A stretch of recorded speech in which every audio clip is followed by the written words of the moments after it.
The gentleman from Kentucky is recognized. Thank you, Chairman Gowdy. Mr. Horowitz, I have a statement and then a quick question. I go home to Kentucky every weekend, and when I'm home, I'm talking to a lot of people all across the state. My district's very vast, from one end of the state to the other. When we're home during recess, I talk to a lot of people. The biggest complaint that I hear from the good, hardworking people in my congressional district in southern Kentucky is the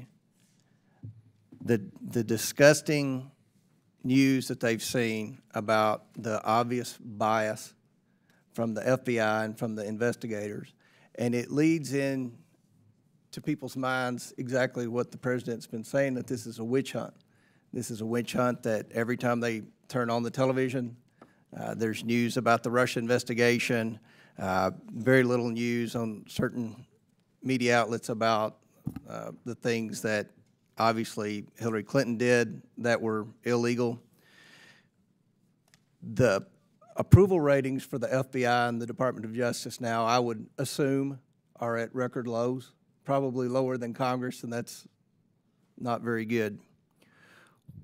What steps must the FBI take to restore confidence, to eliminate the obvious political bias that was displayed by reading your report with the FBI in this investigation?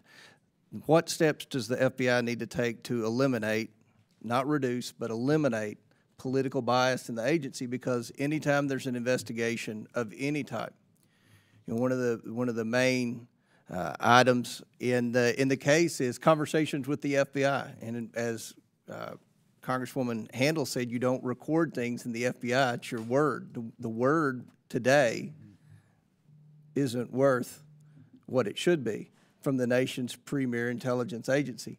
So this is a very serious issue that is dividing America. It's really frustrating those of us on the Oversight Committee that have tried to find answers from an agency that, quite frankly, has not been transparent with the American public. What steps can the FBI take in the future to eliminate this and correct this problem and restore the confidence of America? Well, I think one of the things we've laid out here, we have 9 recommendations in here on various systemic issues. But I think, as I said in my opening and as we say here, really getting back to core values and understanding and making sure that the organization at a leadership level and at a senior level across the organization understands the principles and the norms and follows them. And again, I will say, having been in AUSA, obviously it was many years ago now, but I don't think what occurred here represents what thousands of agents would do in terms of their political views or other biases they may have. Mm-hmm. They understand they may have views, but they understand when they go to work, those views stay behind. And that's what, it's at a core level, that's what really has to happen here, because it is why these kinds of text messages are so corrosive. It's because people see them and they say, how can someone be an FBI agent who has these views? Happens in civil rights cases. How can people have views we sometimes see when you look at their messages about the people they're investigating? It can't happen.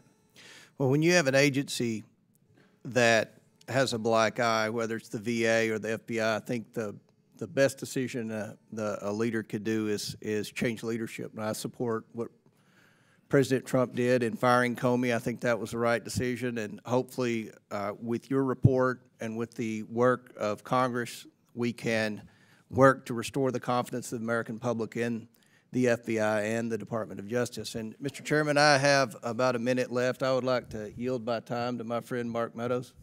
I think that